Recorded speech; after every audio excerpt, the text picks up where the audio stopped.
Good afternoon, everyone. Thank you for joining us here. My name is Mike O'Loughlin. I am the Executive Director of Outreach, and we're very grateful for your decision to join us today for this panel on Pope Leo XIV and his first month as Pope. We are exceptionally grateful to the panelists who are joining us here for this discussion today as we seek to understand and learn about Pope Leo and where he might take the church based on his first few weeks as Pope. Before I begin, I want to talk a little bit about Outreach and just welcome you to this event. It's one of several that Outreach does, conversations, conferences, dialogues that are important to the LGBTQ Catholic community. In addition to these events, we publish articles regularly on our website, outreach.faith, a whole series of resources, opinion essays, guest essays. We have a new piece up today from a Catholic cardinal talking about LGBTQ parish ministry. There's our Outreach Guide to the Bible, which is one of our most popular resources.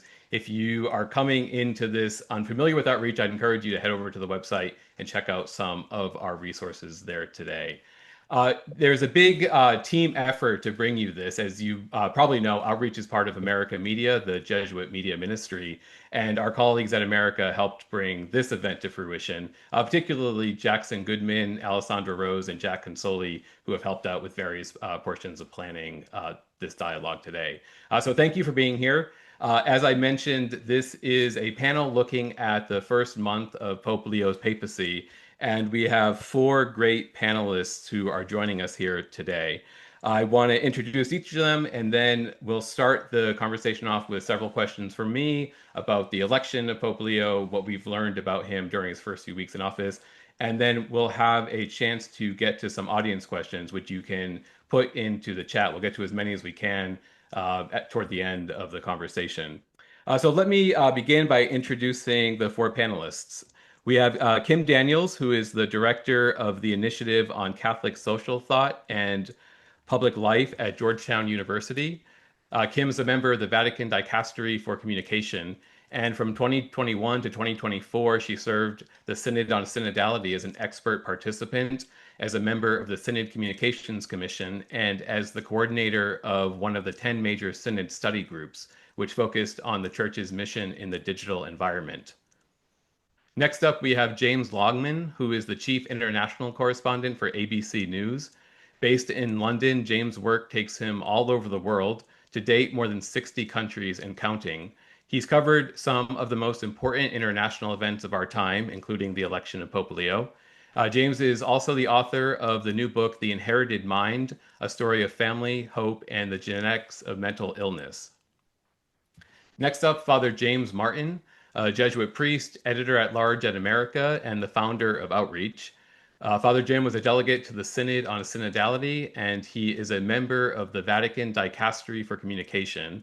He's the author of many books, including Building a Bridge and Come Forth, and he's the host of a new America Media podcast series, The Spiritual Life, which actually debuted today. So if you have a chance, head over and subscribe to The Spiritual Life. And we have Anna Rowlands, who is the holder of the St. Hilda Chair in Catholic Social Thought and Practice at the University of Durham in the UK. Anna is a political theologian who works at the interface of political and social theory and Christian theology. She's a theological advisor to the Vatican's Office for the Synod of Bishops and the Dicastery for Promoting Integral Human Development. So thank you all very much for being here and giving up your time today as we explore some of these questions related to Pope Leo. I was mentioning to the panelists as we were getting ready that a new poll from the Associated Press came out this week asking Americans what they thought of Pope Leo. Do they have a favorable, unfavorable opinion of him? And it's good we're doing this panel today because the poll found that 46% of Americans don't know enough about Pope Leo yet to have an opinion one way or another.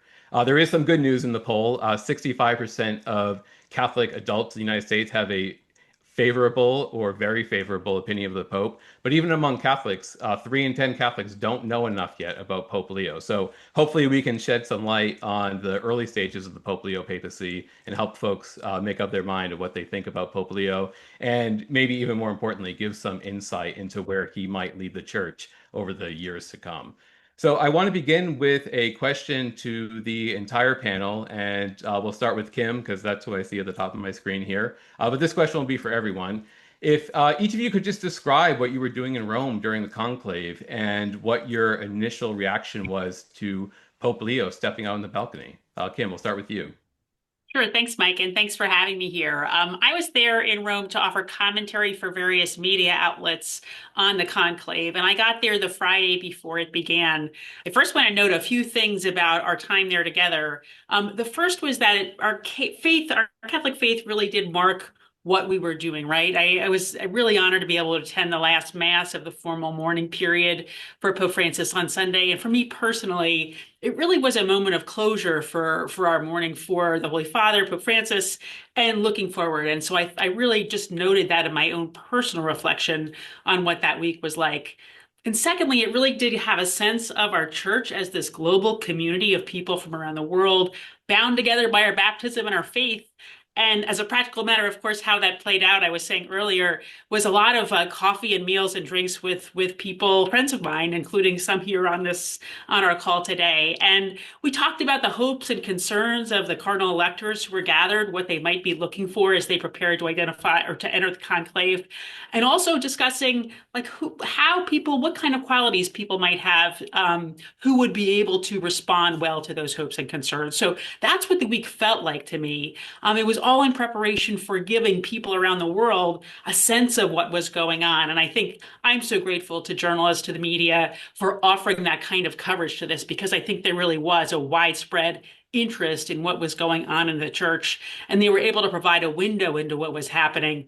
The one thing I want to say is I was there, I was on that CNN platform in the back of St. Peter's Square, and I had just finished a sort of a certain period of time of coverage, and we thought the day was over. We were taking off our microphones and everything else, and I'm looking down at a monitor, and all of a sudden I started shaking Chris Lamb, who was sitting next to me, and saying, "There's white smoke, there's white smoke." We saw it go up. We got suited up again. And anyway, it was a really remarkable moment to be there, to watch the white smoke to go up, and then to see Cardinal Prevost, Pope Leo XIV, walk out on that balcony. Just an extraordinary, stunning moment for me as an American Catholic in particular.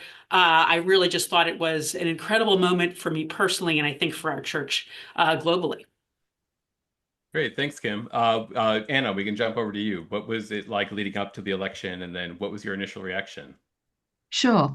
So I actually happened to be in Rome on holiday for Holy Week, which I know is a strange choice of a holiday location when you've just spent 2 years working for the Vatican. But actually, Holy Week in Rome, if you ever get a chance to go, it's a really remarkable thing to be able to do. So I just got to the end of that when Pope Francis died on the Monday. And so I was able to be there in that first moment of response and reaction, to watch people coming from all walks of life, Romans, holidaymakers, pilgrims, through the square on that day. And then in the days that followed that, when those remarkable lines, I mean, so much has happened in the last couple of months that I kind of think we forget even that first moment of just how many people turned up to queue for hour after hour to walk with Pope Francis, the Pope who had said that he was there to walk with us. And what I found overwhelming, almost really spiritually and emotionally, was to see the people who turned up to walk with him for that final period of time. So we moved through this both somber but also kind of celebratory feel that there was during that week, this extraordinary kind of combination of those two things in Rome that's almost slightly difficult to describe. Then into those days in the immediate aftermath of the funeral, the general congregation, and again the thing where people have watched maybe the film Conclave and they have this intense sense of those days in Conclave, but the bit the film misses out, which is so important, are those 8 days that happened before conclave, where the cardinals, with immense seriousness and sense of weighty responsibility, went in to those daily meetings to discern together what it was that they wanted from the next successor of St. Peter. And by the 8th morning, I remember really clearly, they issued a bulletin at the end of that last day of discussions. And I remember talking to James about this, and this remarkable profile emerged. They wanted a man who would be a shepherd, a pastor, a teacher, teacher of humanity, an overcomer of polarization, and a peace builder. And that's the man that walked out. So when that man walked out, I felt a sense of recognition. The resonance was extraordinary with what had happened. So for me, I felt a sense of great joy and a sense of great confidence in that process that had led up, not just this moment, like a kind of magical moment, but actually the process that produced that man walking out on the balcony. Great, thank you. James, we'll head to you next. Your experience during the conclave and the election. Yeah, well, on that poll that you mentioned, I think that it's incredibly appropriate for Pope Leo to have such a vast number of people who are saying we're going to wait to form an opinion. And we'll get onto it later, of course, on who he is. But I think that's who Leo is. He's someone who waits to form an opinion. And that's what I've seen really over this last month or so. That moment on the balcony was just completely extraordinary. I as well. I was just on one level above Kim on the ABC platform. I wasn't surrounded with necessarily kind of Vatican insiders, other than Colleen Dully, who is literally a Vatican insider because she hosts that podcast, which was incredible. And we heard the name Roberto, and for a split second, I thought, "Oh God, well, okay, this is going out to the public.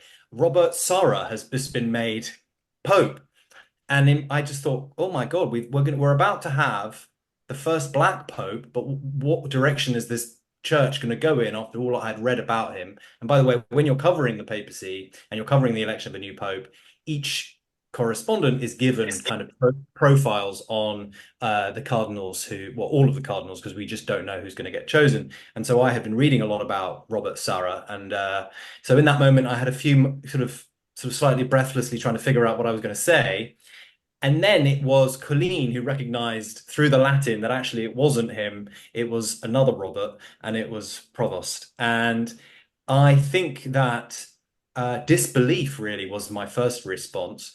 Working for an American network, it just got our fairy tale ending and really our fairy tale beginning, let's be real. But that's really what I felt, overwhelmingly just kind of couldn't believe it. And when Anna was saying there about the profile, I had spent the week trying to track down cardinals as they were going between the Vatican and Rome, and I was just getting up in their face and being kind of irritating as all of the journalists were kind of being, and none of them really wanted to say anything. But then when the bulletin came out, like Anna, I just thought, wow, they've just told us who they wanted. And when I thought about it, and later when I read more about Pope Leo, I realized that they had chosen exactly the person they were going to tell us, but we had ourselves censored his name because we had assumed that no, they will never have an American. There's no way on earth we could ever have an American, and he's too young. So these two kind of disqualifying factors had taken him out of our consideration before we'd even got to the qualities that those cardinals had listed in that bulletin. So it was just amazing to be there, and amazing to watch Colleen jumping up and down with joy that there had been an American Pope. Great, thank you.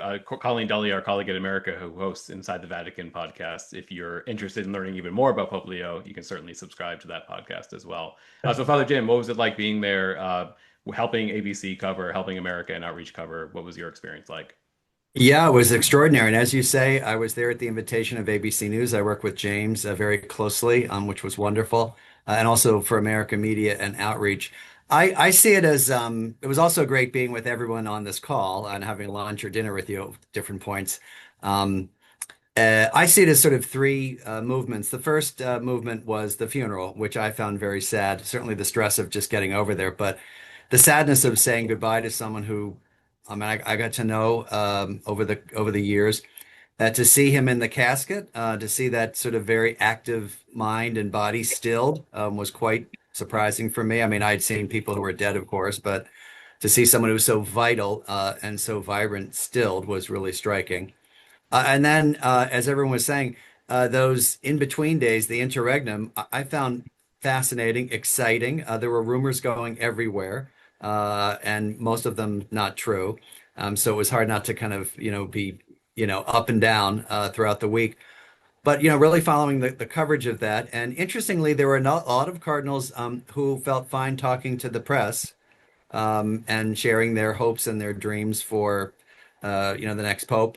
Early on, the New York Times had an article by Jason Horowitz that where Cardinal Michael Czerny talked about his desires, and Cardinal Mueller talked about what I would say were, you know, different kinds of desires. So it was interesting having kind of that window into that very important period that Anna was talking about, the general congregations, and then again that, you know, which everyone was talking about, that sort of final bulletin, which really does describe Leo. And then the day of the election, I was helping out ABC, and we had been in touch with our Vatican correspondent Jerry O'Connell, who was very good at kind of giving us the times that he expected you know, they're meeting now, they're doing the election, they're counting, the smoke will come here. And I stepped onto the rooftop we were actually on the rooftop of the Augustinianum, of all places, the headquarters of the Augustinian order. And I stepped out back because I thought it was going to be like a half an hour. And I was having some tiramisu, actually. And I heard the most beautiful sound I think I've heard in my entire life, which was the sound of the crowd. And I thought of that line from the book of Revelation, right? The sound of the rushing waters and the multitude. And it was just so joyful. And I knew what had happened, obviously. And I looked at the monitor, got back to the desk with ABC, and then heard, you know, James's experience is similar to mine, heard the name Roberto Franciscum, and I thought, who is that? Who is this? Oh my gosh, some prelate I've never heard of before. And they said Prevost, and I couldn't believe it. Now, I think it's unfair to say, not that anyone said this, he was on people's lists, right? He was maybe like the second tier. So it wasn't a complete dark horse that came out. But I had spent some time with him at the synod.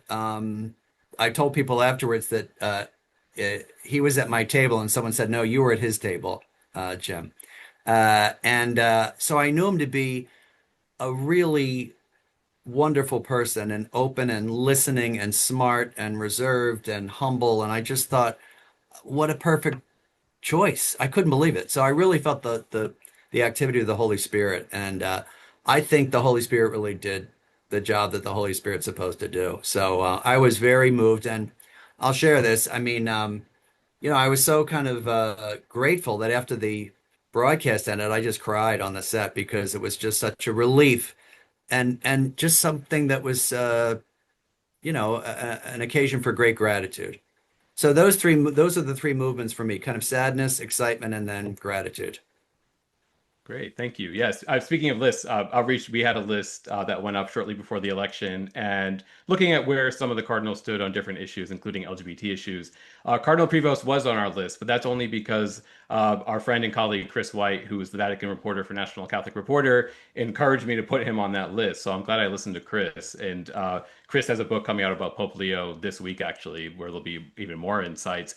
But it was interesting in compiling that list, even though I had Cardinal Prevost on that, I didn't know much about him, and there wasn't a whole lot to go from even in the news. He seemed to have kept a pretty low profile, whether intentional or not. There just wasn't a lot of information. But some of the panelists on the call knew Cardinal Prevost at least a little bit before he was elected Pope. So I'm just curious, and feel free to jump in if you have something to share.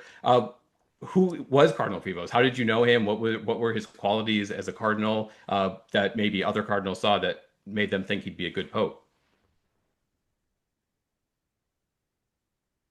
Shall I lead him? Yeah, please go ahead, Anna. So I got to know him like Father Jim did a little bit during the course of the synod. I managed to I ended up chairing a lecture that he gave as part of the synod, and had some interesting exchanges with him in the planning of that. And some very particular things stood out to me at that point. Not, I should say, that I was assuming that I was looking at the next pope at that point, but he's somebody who is extraordinarily able to give his complete attention to people. He listens with immense care and dedication, not in a sort of just very sort of pastoral therapeutic way, although that can have its value, but he listens with this sharpness of attention, which I think will be an enormous gift. He's also a man of serious intellect and learning, but he wears that lightly. He doesn't sort of lord that over other people. He doesn't seek status.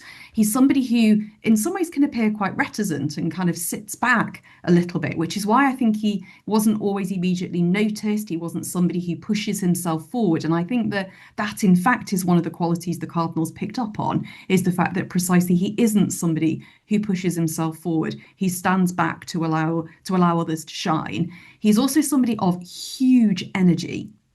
And I think we have to be really clear about this. The sheer number of things, when I had to do the introduction of him for that lecture, I had to read this list of things that he does, and it was just extraordinary. So he's somebody who comes with real capacity for working unbelievably hard, but who also prioritizes leisure and time with community. He's genuinely a religious who believes profoundly in the value and the importance of community and knows how to live that well. And I suspect that a combination of all of those things, plus being somebody who's a peace builder, but who is not afraid of conflict, and the capacity to be somebody who's unafraid of conflict but is a natural peace builder and mediator, is something that I think will have had real appeal. And he's an administrator. Boring though it is, we need somebody who can manage the administration side.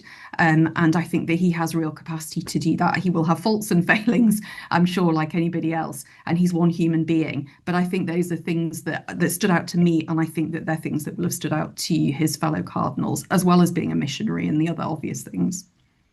Great, thank you. Father Jim, you mentioned a second ago that you were actually at his table, at Cardinal Prevost's table during the synod. What did you learn during that experience? As Anna was saying, he's a very good listener. He's very sharp. He was, as someone at my table said recently, he was the person who spoke the least of anybody. Now that's kind of unusual for a cardinal at the synod, and so he was very kind of quiet and reticent and still. But when he spoke, people listened, and he often spoke about canon law, which is interesting. It was often from the canon law perspective. So someone who was very trusted, and I just found him a very kind person. He's very self-effacing. He's not there were lots of cardinals there who, I'll just say, who made their presence known, right? He's just kind of very quiet and relaxed and reserved. After the election, I was speaking with some of his Augustinian brothers in the building, and they said the same thing. They also said, I'll never forget this line. They said, he's no pushover, though, right? He really has a backbone. I want to highlight two parts of his background I think are really important.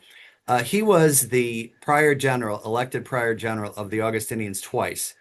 And one of the Augustinians said to me, the first time means that we trusted him, right? The second time means that he did a good job, right? So they see someone, I think the cardinal saw someone who, knew how to run something.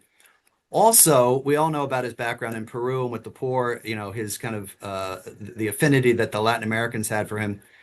But another person pointed out to me, when you're the head of a religious order, you're going all over the world. You're, almost as many countries as James has probably been in, 60 countries. I think he was in 54 countries. So he has a sense of, Pope Leo already has a sense of the international church. And I think all these qualities really combine to make him, as we were saying before, if he had not been an American, I think he would have been the top choice on everybody's list. So we're quite lucky to have someone with his background. Great, thank you. And just a reminder to folks watching, if you have questions, you can drop them into the question and answer box, and we'll get to some of the questions toward the end of the panel. But Kim, I want to jump over to you and ask, from your perspective as someone who understands the world of communications very well, how is the narrative around Pope Leo taking shape, especially when it comes to this notion of synodality? I mentioned this in the intro. This was a major reform effort by Pope Francis, and I think there was a lot of curiosity with the new Pope, Pope Leo. Would he continue down this path? And I'm just curious how the comments Pope Leo has made about synodality, how is that shaping the wider narrative about who this Pope is? Sure. Maybe I'll start talking generally about the narrative that I see taking shape and then talk about synodality more specifically. I think that it's fair to say that the narrative around Pope Leo is that he is fulfilling what those cardinals were looking for, that what we expected, right? A quiet reformer, someone who was following in Pope Francis' footsteps in many ways with this idea of spiritual renewal, structural reform, a commitment to todos, everyone, someone who is with a missionary heart heart and who has gone to the peripheries, who has gone to Peru, who spent most of his life serving in Peru. I think that in many ways you're seeing that kind of a narrative take shape, and again, around this idea of building bridges and building a peace. I also think, just specifically here in the United States, it's so interesting. You see this pride in Pope Leo, right? That he comes from Chicago, that he went to Villanova, that he is from here in the United States. And at the same time, it's not a triumphalist kind of pride. It's this sense that this young country that we are, right? We were mission territory until the beginning of the 20th century. That this culture that we have built here has produced a pope. Cardinal Cupich said this in an early interview, and he started to tear up a little bit. And he's not somebody who you really see as a sentimentalist, right?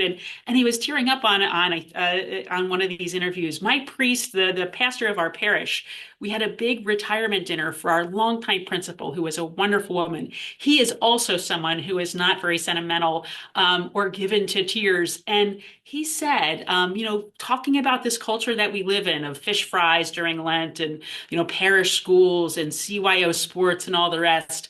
And in talking about our principal, he said, the school that she shaped is the kind of school that produced a pope. And it just struck me at the time that is really the feeling I think many Americans have right now when I speak of pride. It's not a triumphalist pride, but something very different and real. Now, when we talk about synodality, it's really interesting. I'm struck that Pope Leo spoke of synodality from the first moments of his papacy, from the balcony the day he was elected, right? We know that he's a strong supporter of the synod process, that he was involved in the synod. And he used the language in those first remarks of walking together, talked about a faithful people accompanying their bishop. But he said we must be a synodal church. And so it's clear that this is something that he has identified as a priority and is something that he will carry forward. I just want to say that there has been this resistance, of course, to synodality, at least here in the United States. And I'm struck by how that resistance has taken a little bit of a back seat, that you've seen people say, well, if this is what was meant by synodality, I'm all for it. And really, it's exactly the same language that Pope Francis was using of communion and participation and mission, but in a slightly different key already. So I'm interested to watch and see if that resistance moderates a little bit as we go forward. Great, thank you. James, I want to turn a little bit to the role of the Pope kind of on the global stage. You're a foreign correspondent for ABC News, you cover the world. And I'm curious, for us who work in Catholic media, this was sort of our Super Bowl. For you, it's one of many stories that you'll go on to cover. So could you talk a little bit about what it's like covering the Pope as a gay Catholic? You wrote this beautiful essay that we published at Outreach shortly after the election. What was it like covering this particular event, and how does it fit into the wider world of global news? Well, firstly, it's going to change the way the media covers the papacy, just pure and simple. I mean, I'll be honest with you, a newsroom, the average American newsroom will get a line from the AP saying the Pope's planned trip to Ethiopia has just been announced for June of next year, right? We will most likely not be interested in that ordinarily. But now an American Pope is going to Ethiopia. So the amount, just pure and simple, the amount of coverage that you will see in the United States on this Pope will rise exponentially.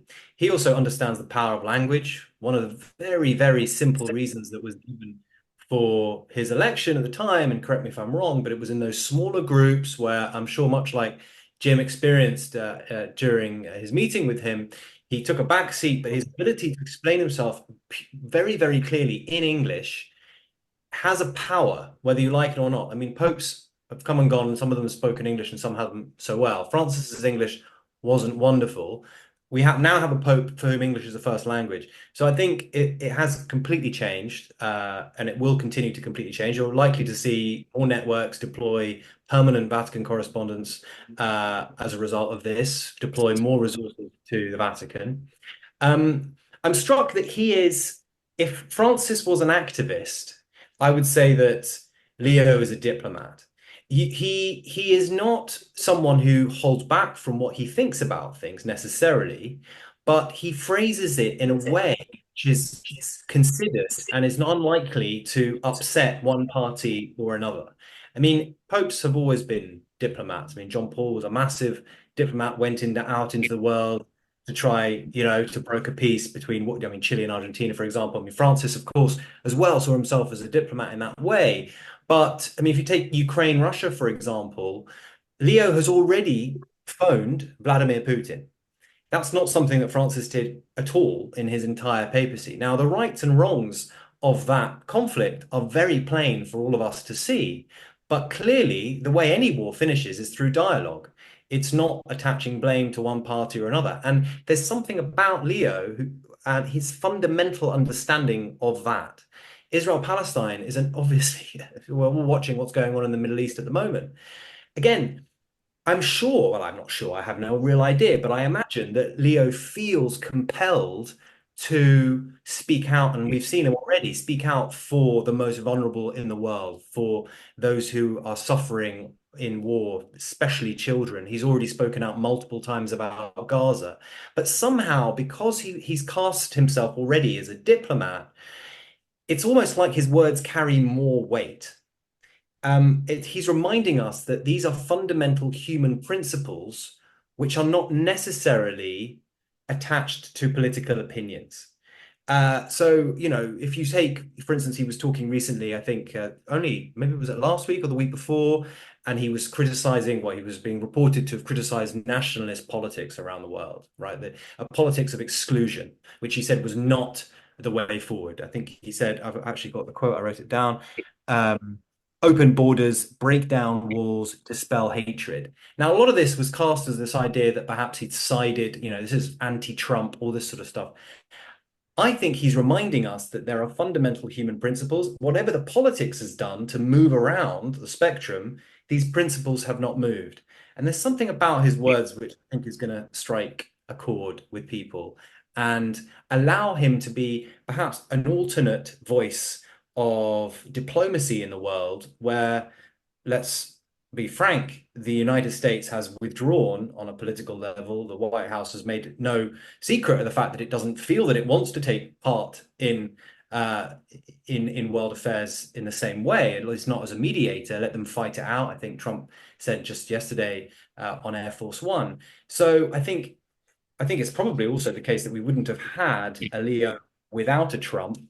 Imagine a Biden or an Obama in the White House. Would those cardinals have chosen Pope Leo? Maybe they would have seen past it. But the American thing would not have been a disqualifying wasn't a disqualifying factor in the way that perhaps otherwise it may have played into their calculations. So, look, I think that it's incredibly interesting for the world to see a Pope who could be a broker of major conflict. He's already said he wants to host the Ukrainians and the Russians in the Vatican. So look, watch this space. As for being a gay Catholic, look, I wrote that piece for you guys. I'd written it on my Substack because it was actually not Francis's papacy that made me wonder about being gay and Catholic. It was Francis's death that made me realize that actually we had in the Pope someone who really had power to change people's perceptions of faith and of the faithful and of what it means to be Catholic. And I then thought, well, hang on, it actually really means a lot to me who the next person who comes along is.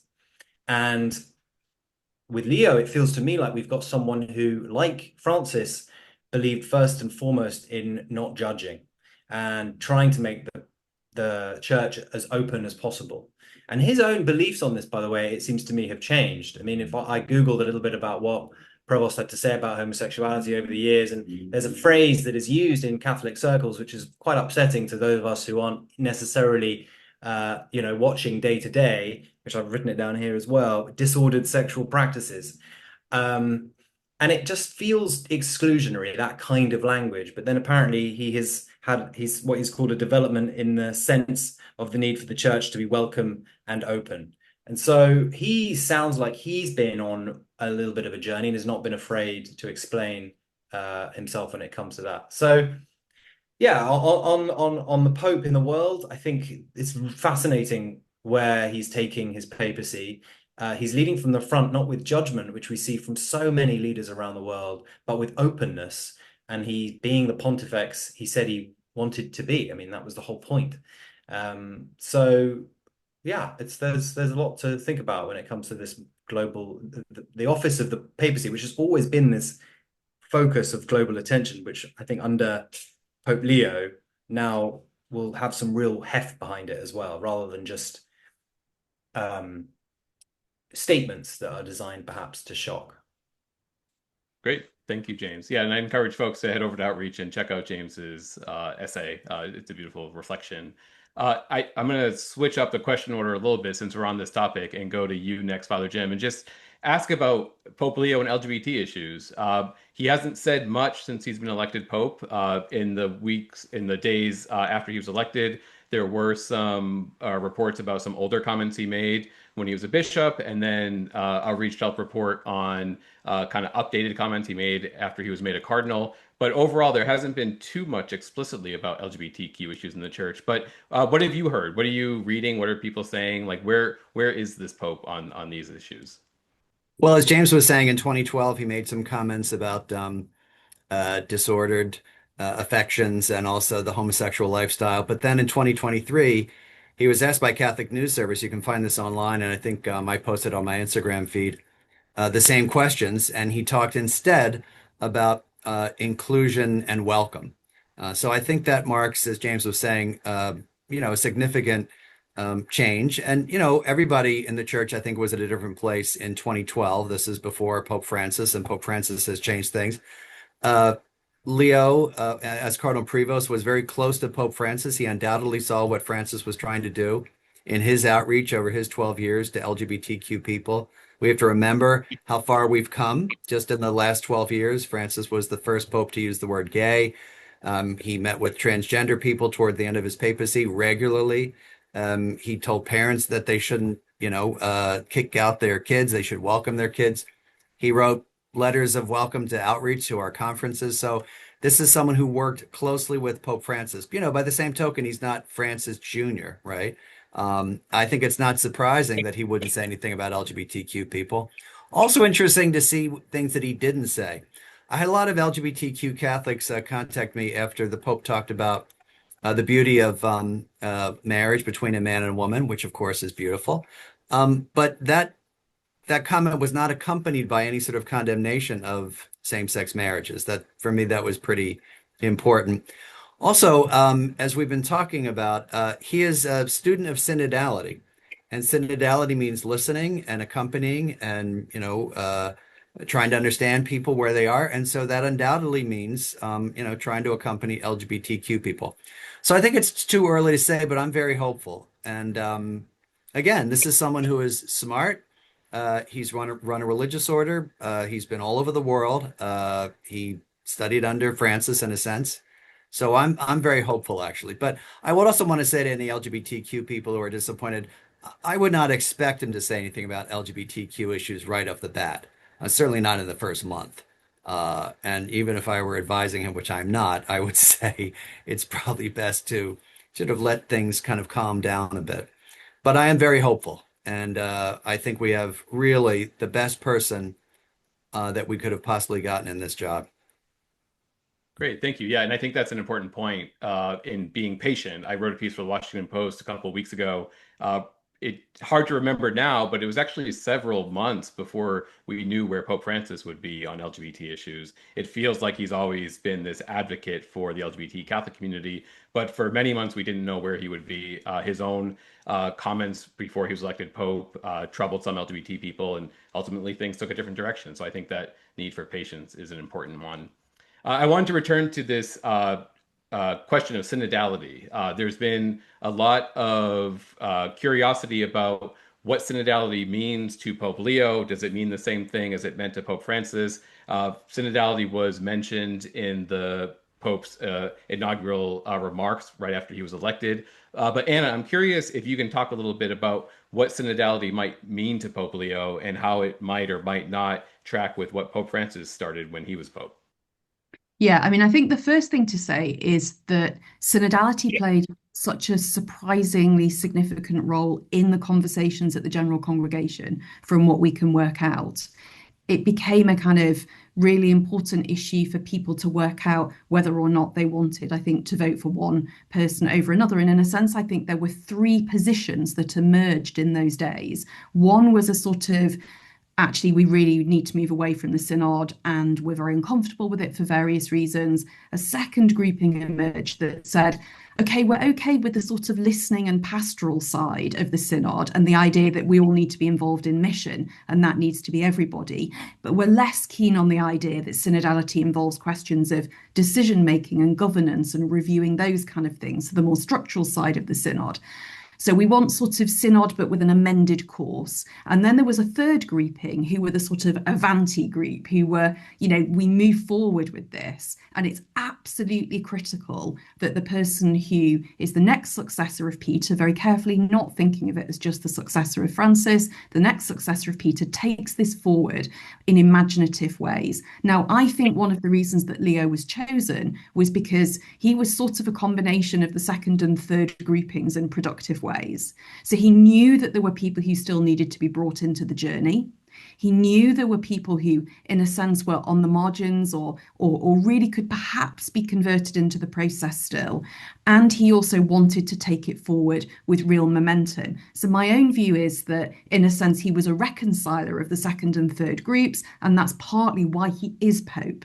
So I think that tells us that the very fact he came out on the balcony and he used those words, he talked about the synodal church at the beginning, that was a massively important sign. And yet, what's also interesting is he hasn't yet given very much content to what he means by that in the time since he was elected. Now, I don't think that means that people who are committed to synodality should worry, but I think that, again, he's got this gentle process. He's not in a hurry. I think when Pope Francis became Pope, he was in a massive hurry, and Leo doesn't feel like he's in a hurry. So he's taking his time. But we do know two or three critical things about his approach to synodality. The first is that he's absolutely focused on it being about unity, about diversity of the local churches, and about it being mission focused. So really placing again that focus that Francis wanted on mission. We also know that he thinks ecumenism and synodality are linked. One of the first statements he made about synodality was that this meant being ecumenical.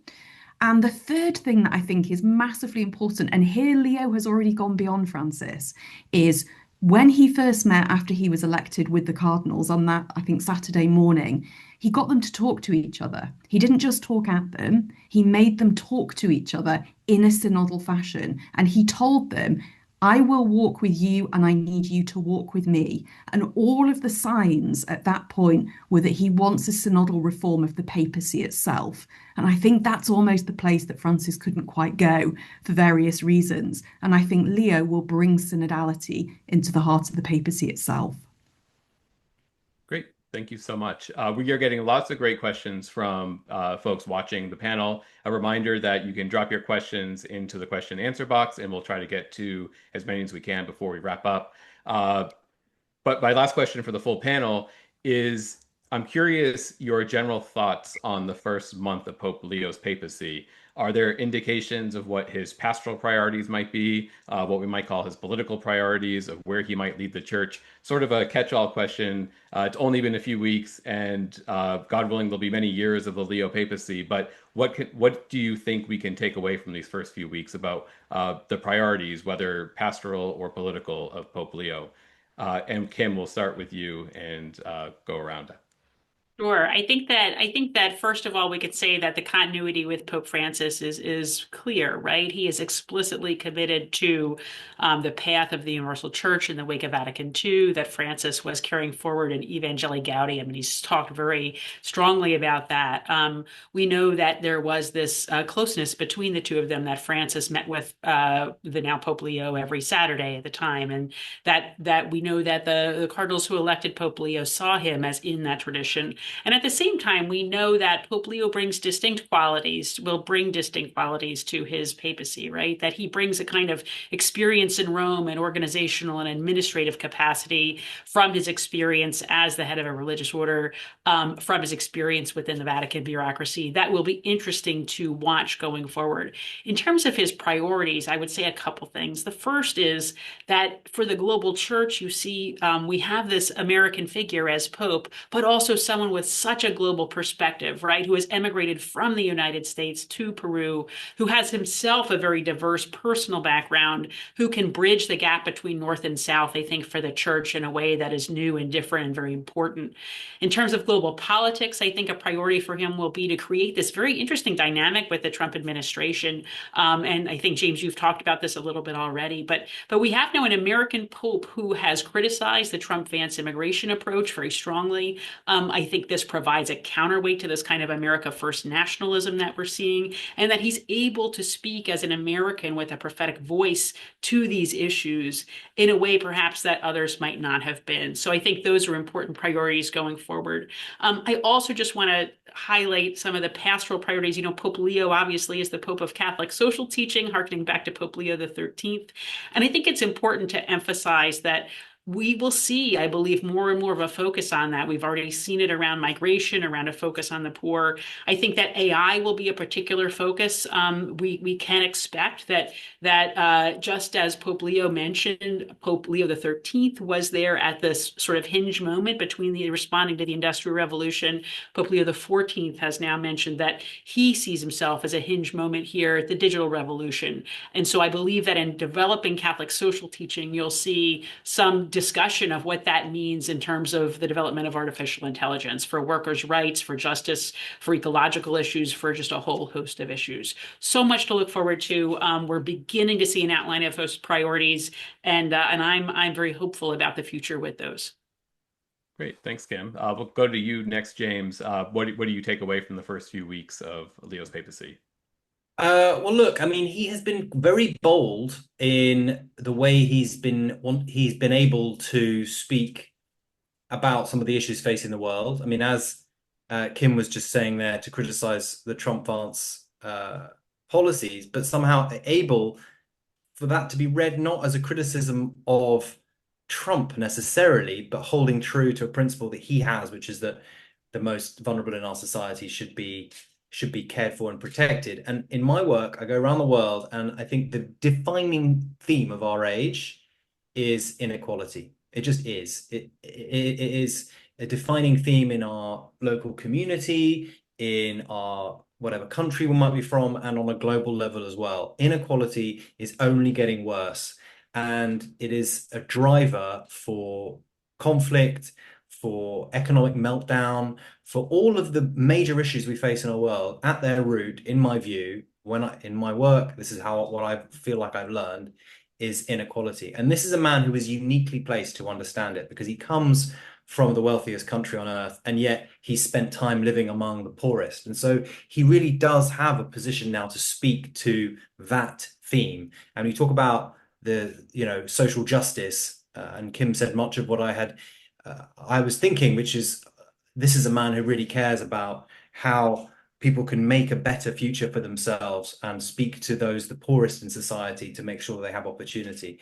So I think that so far we've seen someone who isn't afraid to make his feelings and his points known, but he's doing it in such a way that does not cause division. It's a very, very tricky balancing act. He speaks a truth which somehow rises above this very divisive, polarizing language which we hear from just about every other world leader. And he seems to be speaking a truth which is very, very kind of integral to who he is as a person, and yet not alienating other people.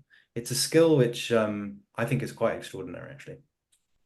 Great, thank you. Anna, we'll go to you next. Lessons from the first few weeks. Yeah, so I agree with everything that James and Kim have just said. What I would add, perhaps, is the significance of the Augustinian mindset that he brings. And I think one of the things that he's able to do is to look out on our world with kind of Augustine's lenses and see the tragedy of societies that mistake virtues for vices, sorry, mistake vices for virtues. And basically I think that he thinks so much of our kind of strong man, assertive, competitive, rivalrous, nihilistic world in which people are increasingly fragmented, divided, isolated, despairing, and fractured from real sources of good. He looks at that in the way that Augustine could look at his own context when he was writing The City of God and say these are societies that confuse their virtues and vices. And he wants to call us back, as Augustine did, to the good that is often at the root of those misdirected social processes. So, not just to condemn them, but to call them back to the goodness of the desire gone wrong. And I think he has this capacity to see that in its tragic dimensions and to be able to call it back. And I think he will do that in such a way where he will challenge, in particular, and again, this is another big theme for Augustine, power that is misused.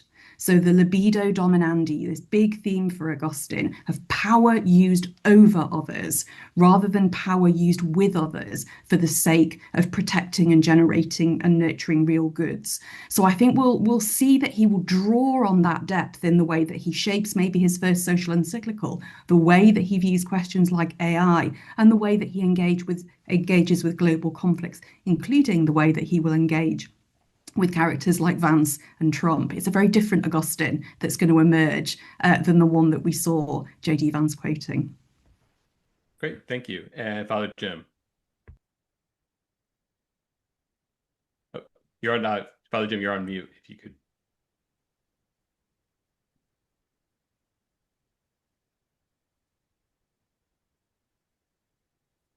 Thanks. I agree with everything that has been said about the last month. One of the great things about the last month is that we really haven't had to read too many tea leaves because he's been very clear. So, as Kim was saying, the first message, the first big decision that the Pope has is what name he takes.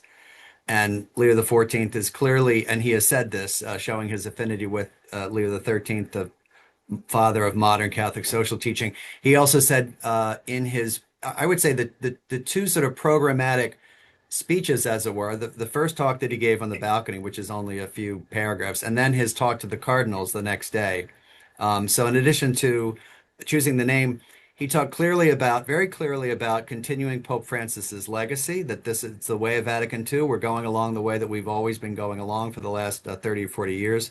Synodality. I agree with Anna. It was very significant that just in those few paragraphs, he chose to mention synodality on the balcony. He could have talked about anything. He could talk about the Eucharist or, a devotion to Mary that he had. He talked about synodality. I also think something that's come up very strongly is the emphasis on unity. So his motto, in illo uno unum, in the one we are one. And it reminds me of something that Francis said over and over during the Synod, which was that unity is more important than our conflicts. He was always focused on unity. And I have to say, I don't know if this is too optimistic or maybe too hopeful, but I don't think it can be too hopeful as a Christian. I think that he is the one who could bring the divisions in the church together, or the two divided sides. I feel that both, you could say left and right, or progressive, traditional, conservative, liberal. I think everyone desires unity. And I think people, I have noticed, and this is, I think, one of the reasons for the goodwill, are investing in him their hopes to bring us together in the church. And so I think that's going to be something you're going to see over the next couple of months. And then just in terms of his style, James was talking about this. He's doing things in a different key. Look, I loved Francis. I think we all loved Francis. But I think that he could be quite, he said he wanted to make a mess. Right now, I think he made just as much of a mess as he could and should. But I think people are desirous of a time of calm, and I think that's what Leo can bring. He is a very calm and sort of quiet and placid person. I think that's what the church needs. So I would say the choice of his name, synodality, the continuation of Pope Francis's legacy, unity, and then something that we need in the church, which is calm. And I think the world needs that as well. So I think just in his first month, we've seen a lot. that can give us a hint of what the next couple of years are going to be like. Great. Thank you for those answers. We have lots of great questions. We just have a couple of minutes. We'll be able to get to a couple. Many of them were answered over the course of the discussion, which I'm happy about. But one question comes from Rose. She wants to know when Pope Leo, excuse me, stepped out onto the balcony, she was uneasy about the more formal garments he chose to wear. She saw that as a contrast to Pope Francis, who wore only the white cassock. Any thoughts on what that choice, and maybe some other choices since then as well, how that might signal either Pope Leo's relationship with Pope Francis's papacy or where he intends to lead the church, or are we trying to read too much into decisions like this? One of my Jesuit brothers said something really beautiful, which was that Pope Francis decided not to do certain things, not to wear the red shoes, not to go to Castel Gandolfo, not to wear the Mosetta, which freed his successor up to do whatever he wanted, which I thought was really kind of beautiful. And so, look, I think the guy should be able to do what he wants. He should be able to be in Castel Gandolfo if he wants, live in the Apostolic Palace. It's his choice. He's his own person. He can't be Francis Jr. But I also think if he is doing it as a nod to people who have more of affinity towards more kind of traditional Catholicism, I think that's great. I mean, if he's trying to reach out in that way, in that kind of subtle symbolic way, good for him. So I think we should, kind of trust him. And I'll say as a Catholic, and we're all Catholics here, we need to trust that the Holy Spirit chose the right person. So we really need to give him the benefit of the doubt too. And rather than kind of saying who's up and who's down in these choices that he's making.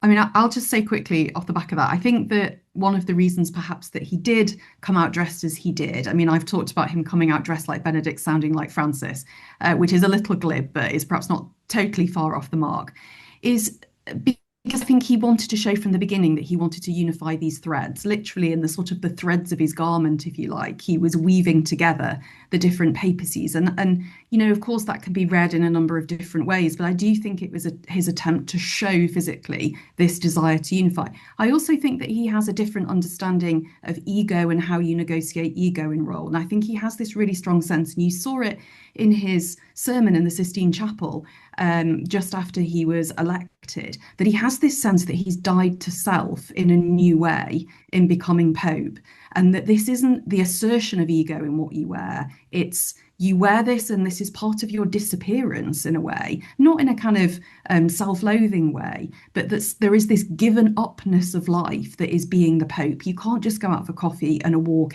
anymore. You can't do the things that you used to do. You are taken where you do not want to go.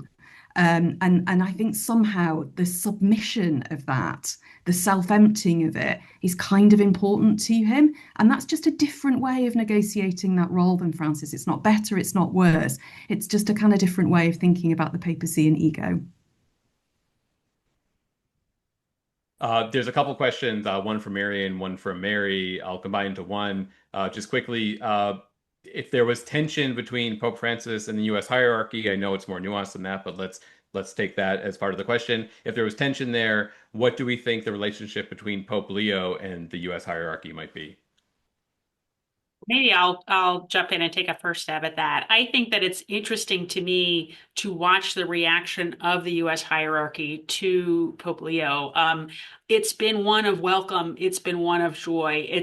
There have been moments, right, where you look to see how you balance this against maybe some of them who were more in opposition to Pope Francis, and you haven't really seen that yet. And at the same time, right, we're in a moment in the United States where, as one example, immigrants are really being demonized. They are being pulled off the streets. There are these raids that are going into workplaces, and people are afraid to leave their homes. It's a really dramatic moment here. And I think it's fair to say a couple of things. First of all, that the letter that Pope Francis wrote to the U.S. bishops back in February, I believe it was, about this issue, I think it's fair enough to say that Cardinal Prevost, as head of the dicastery for bishops, no doubt had something of a vision into that document, that this issue has been close to his heart for a long time, certainly from his own experience in Peru, but there. And that right now we've also heard him talk about migrants and the plight of immigrants and the way that we should be welcoming since he has been elected as our Holy Father. And I think that there is a way in which a subtle sort of challenge or a better word would probably be call to the U.S. bishops to find their voice on this issue, a voice that you're seeing expressed more and more. And I'll say that, for instance, Archbishop Bergoglio, the head of the U.S. Conference of Catholic Bishops, spoke out about this issue more strongly than he has in the past. I wonder if the new approach that we've mentioned here, the focus on unity and sort of this quieter approach, might be one that is bringing the U.S. bishops along. Now, that's not to say that their response um, has met the moment in that same way, but I think you're starting to see green shoots happen, and I think that's important. Also, I think it's important to remember that Catholics broke for Trump. I think there was a 15-point margin over Harris. I mean, this is something that Donald Trump talks about all the time. And you can say that that's an issue for Pope Leo, or you can actually say it's something that he can find a point of common ground with him over it. And I think that there are other issues that they will find commonality over. I mean, on gender ideology, for instance, I think that they're probably going to find that they may be on more of the same page than previous popes and administrations. It could be. I mean, this is a man who knows the power of words and how to explain to reach out and have dialogue. So I think that he'll know how to deal with Donald Trump. There's something about him. Great. Okay. Well, I'm going to wrap up there. The panelists, you were all very generous with your time. I appreciate the questions that came in from people watching the panel. I apologize. We only had time to get to a few of them. But I want to thank Kim, Anna, James, Father Jim. This conversation is being recorded. So if you have friends who weren't able to log on live, please feel free to share. We'll be posting, we'll be following up with a request to fill out a survey about this event and an opportunity to sign up at outreach.faith to learn about upcoming events. We have a retreat coming up later this week, more virtual events later this year, and we'll be gathered together in person for our big annual conference next summer at Georgetown University. You can find out information about all those events and articles by visiting outreach.faith. Thank you again to all our panelists, to my colleagues at America who helped make this happen, to the benefactors and supporters of Outreach who allow us to bring this work to you. So thank you all so much. Check out Outreach, and we will continue to explore together what Pope Leo means for the Church and for the LGBT Catholic community. Thanks so much.